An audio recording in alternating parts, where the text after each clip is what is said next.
Bonjour. Est-ce que tu vas bien? Est-ce que tu as mangé? Est-ce que tu as bu? Est-ce que tu t'es bien reposé? Parce que là, je vais te demander à toi. Oui, à toi, tu dois dire. Il me désigne moi. Oui, toi. Lucas. J'ai choisi ce prénom parce que c'est un prénom très populaire, donc peut-être qu'il y a pas mal de personnes qui vont se reconnaître. Mais toi, Lucas, ou Nicolas, ou Géraldine, même si c'est pas très commun comme prénom aujourd'hui. Mais bon, bref, toi, je vais te demander aujourd'hui dans cette vidéo de faire preuve de réflexion, d'abnégation, de concentration, et je vais également te demander si tu as vu la série WandaVision, parce que c'est un petit peu le but de cette vidéo, en tout cas c'est le sujet principal de la vidéo d'aujourd'hui, puisqu'on va se focaliser sur cette série en se disant, les gars, est-ce que ce ne serait pas lié à un autre projet qui s'appelle X-Men? Alors, évidemment, pour l'instant, les X-Men ne sont pas officialisés en live action. On sait qu'il y a une série X-Men 97 qui devrait arriver mi-2023. J'en ai fait une vidéo, si tu as envie d'aller la voir, n'hésite pas. Mais est-ce qu'il pourrait y avoir un lien entre WandaVision et les X-Men? Oui. Et ce pourquoi je... Ah, c'est pas français, mais c'est ce pourquoi je suis là. J'avais oublié un tout petit mot qui a totalement déraillé la phrase. Mais évidemment, si tu n'as pas vu WandaVision, si tu ne veux rien savoir sur la suite, je t'invite tout de suite à quitter la vidéo. Puisqu'on va parler de la série, je vais te montrer des images, je vais t'expliquer en fait pourquoi est-ce qu'en fait, subtilement, WandaVision a teasé les X-Men ou aurait teasé les X-Men. Alors, évidemment, cette théorie que je vais te proposer dans cette vidéo, je ne sais pas si elle a été reprise autre part ou quoi que ce soit, mais c'est ce que j'ai imaginé là récemment parce que je me suis fait toute la saison 1, enfin je me suis refait en fait toute la saison de WandaVision, et il y a un moment qui m'a fait tilt et je me suis dit, les gars, il faut en parler, il faut qu'on fasse un petit truc là-dessus, donc on va en parler. Évidemment, tu le sais ou peut-être pas, mais dans la série WandaVision, on comprend que c'est Wanda qui a créé donc cette petite bulle, indépendamment de son fait, même si elle le voulait quand même, mais c'est son pouvoir qui a pris le dessus, et notamment, il y a un épisode dans cette série qui va nous intéresser particulièrement. C'est l'épisode 8. Pourquoi? Parce que l'épisode 8, c'est tout simplement un épisode sur le passé de Wanda, avec Agatha qui essaie de comprendre d'où lui vient son pouvoir, d'où lui vient cette Scarlet Witch. Et c'est très très très intéressant et vous allez voir pourquoi. Premièrement, on en vient en Sokovie. Je ne sais plus en quelle année exactement, mais on sait que Wanda, Pietro et ses parents sont en train de regarder la télé. Je ne sais plus ce qu'ils regardent, mais je crois qu'ils regardent une sitcom à la, je sais pas, Madame est servie ou un truc comme ça. Ils regardent la télé tranquillement, et là, boum, il y a une explosion, ce qui fait que les deux parents meurent, et vous connaissez un petit peu la suite. Il y a donc Wanda et Quicksilver qui, eux, ont survécu, et ça, on te l'explique dans Avengers l'ère d'Ultron. Ils sont restés, je ne sais plus combien de jours devant cet obus Stark Industries, et justement, c'est ce qu'ils disent dans Avengers l'ère d'Ultron. On a attendu des jours avant que Tony Stark nous tue. Sauf que, moi, ce qui m'intéresse beaucoup, c'est cette scène-là, parce que c'est la plus intéressante, la plus importante par rapport à la mention des X-Men, et vous allez voir pourquoi. C'est qu'en fait, par rapport... Tu sais quoi? Ah, on va en reparler, on va en reparler. Parce que, justement, si on continue, en fait, l'histoire de Wanda, on comprend qu'au final, elle va avoir ses pouvoirs via la pierre de l'esprit, qui était donc présente sur le sceptre de Loki. Pourquoi est-ce qu'elle fait ça? Parce que sûrement elle veut se venger donc des Avengers. Elle fait donc équipe avec l'Hydra, avec le Baron von Strucker qui va lui donner des pouvoirs, sachant que le sceptre de Loki avait été récupéré par le Strike, qui l'a finalement donné à Strucker, qui donc faisait partie de l'Hydra pour faire des expériences sur les optimiser, entre guillemets, ce qui fait que Quicksilver, ou plutôt Pietro, est devenu Quicksilver et donc pouvait courir très vite, et ce qui a fait également que Wanda est devenue la sorcière rouge, ou en tout cas a eu des pouvoirs psychotechnique ou mental, je sais pas quoi, mental psychique, je sais plus du tout comment ça s'appelle, mais en tout cas, elle a eu les pouvoirs qu'on lui connaît donc dans le MCU, sachant que donc elle était en face de la pierre bleue qui est finalement, on le sait, s'est explosée pour laisser place à une pierre jaune. Cependant, Wanda a vu la Scarlet Witch à l'intérieur entre guillemets de cette lumière. Alors, on suppose, même par rapport à la façon dont elle est disposée, par rapport à la coupe de cheveux, et même on arrive à apercevoir son visage, on peut supposer que c'est bien Elizabeth Olsen, ce personnage-là.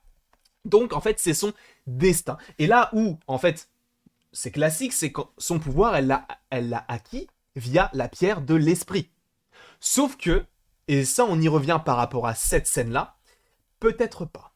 Peut-être pas parce qu'en fait, vous le savez ou peut-être pas, en gros, il y a un gène mutant dans l'univers Marvel qui t'octroie des pouvoirs dès ta naissance, ou en tout cas, peut-être que tu peux les développer.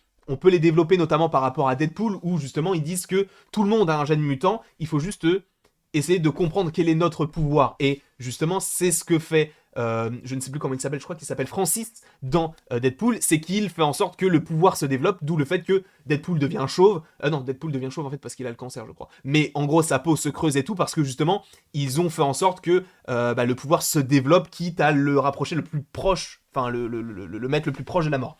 Sauf que, justement, si on a un petit lien avec tout ça, c'est qu'en fait, à un moment donné, tu as un gros plan sur une jeune Wanda en face de l'obus qui tend la main. Pourquoi est-ce qu'elle fait ça? C'est très étrange, on est d'accord là-dessus, sachant que au moment où tu sens qu'il peut y avoir quelque chose, elle est tirée, et donc là on passe à une autre temporalité où elle est un petit peu plus âgée. Mais c'est très étrange. Excuse-moi, mais je dirais pas que ça n'a aucun sens, mais il n'aurait pas mis ça là comme ça. Parce que en soi, tu peux juste faire en sorte que les enfants aient peur par rapport à l'obus qui peut exploser à n'importe quel moment. Mais là, ils ont choisi de montrer que l'actrice tende le bras pour pouvoir atteindre l'obus. Et au moment où elle peut essayer de faire quelque chose comme les pouvoirs de télékinésie ou ce genre de choses, qu'elle a possiblement, du coup, explication dans l'épisode 8 plus tard via la pierre de l'esprit, au final, peut-être que non. Peut-être que Wanda est bien la première X-Men que l'on a dans le MCU, mais pas la première X-Men en termes de temporalité dans le monde, enfin dans l'univers du MCU plutôt, mais c'est la première que nous découvrons. Pourquoi? Parce que peut-être qu'elle a déjà ses pouvoirs, ou en tout cas une partie de ses pouvoirs quand elle est plus jeune, mais qu'elle n'arrive pas forcément à les développer, qu'elle ne comprend pas vraiment ce qu'il se passe, etc.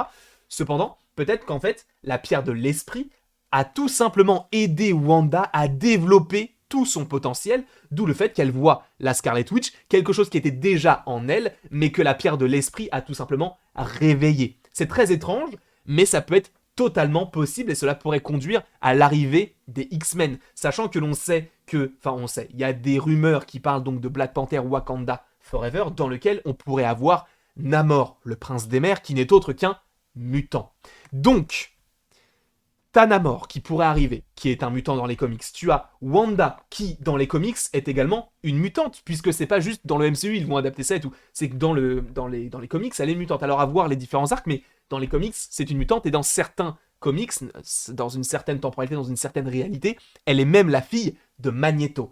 C'est très étrange, mais ça peut être possible. Tu imagines réellement que WandaVision puisse teaser tout ça via le personnage de Wanda? Honnêtement, là où certaines personnes y voient peut-être la mort de Wanda dans Doctor Strange 2 ou dans un futur très proche, je ne pense pas, parce que je pense que ce personnage-là peut avoir une incidence énorme pour le MCU. Déjà, quand tu sais que le MCU a du mal à tuer ses personnages, mais alors tuer l'un des personnages les plus puissants et les plus appréciés du MCU, je ne pense pas, sachant qu'en plus Elizabeth Olsen est très jeune encore pour jouer le perso, sachant que, par exemple, des Robert Downey Jr.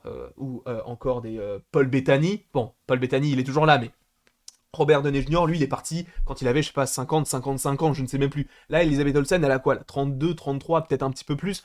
Donc, tu sens que c'est vraiment l'avenir du MCU et j'ai vraiment, vraiment hâte de découvrir tout cela. Donc, évidemment, on va la revoir dans Doctor Strange in the Multiverse of Madness, mais je pense que Wanda va avoir un avenir très tracé et peut-être que la folie du multivers, donc dans Doctor Strange, va faire en sorte que Wanda part dans une folie un peu meurtrière possiblement, ou peut-être dévastatrice, ou peut-être constructrice, entre guillemets, dans le sens où peut-être qu'elle va libérer les gènes mutants.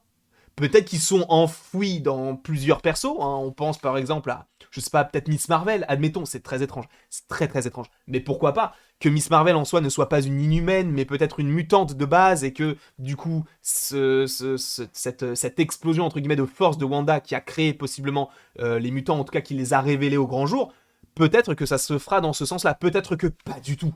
Et que les X-Men, on va pas les voir d'ici 2025-2026, même peut-être encore plus loin. Mais ce que j'imagine, c'est que peut-être que Wanda est la première mutante que l'on ait découvert dans le MCU, tout comme Pietro possiblement, mais en tout cas par rapport à cette scène où peut-être que quand elle était déjà très très jeune, elle avait déjà une prémisse de pouvoir, mais qu'elle n'a pas réussi à bien exploiter, et c'est peut-être le pouvoir de la pierre de l'esprit qui a développé tout ce qu'elle avait en elle et tout ce qui était enfoui. D'où le fait qu'en fait son destin c'était de devenir la Scarlet Witch, parce qu'elle devait rencontrer, entre guillemets, cette pierre de l'esprit. Je ne sais pas ce que tu en penses, c'est très étrange, il est vrai, j'ai craché sur mon mur, c'est incroyable. Mais en tout cas, j'espère que cette vidéo vous aura plu, n'hésitez surtout pas à l'aimer, à la partager, à la commenter et à vous abonner et à me dire si vous trouvez que c'est crédible ou pas du tout. C'est à vous de faire ce choix. N'hésitez pas donc à le faire. Et après tout cela, personnellement, il ne me reste plus qu'à vous dire à la prochaine pour la prochaine.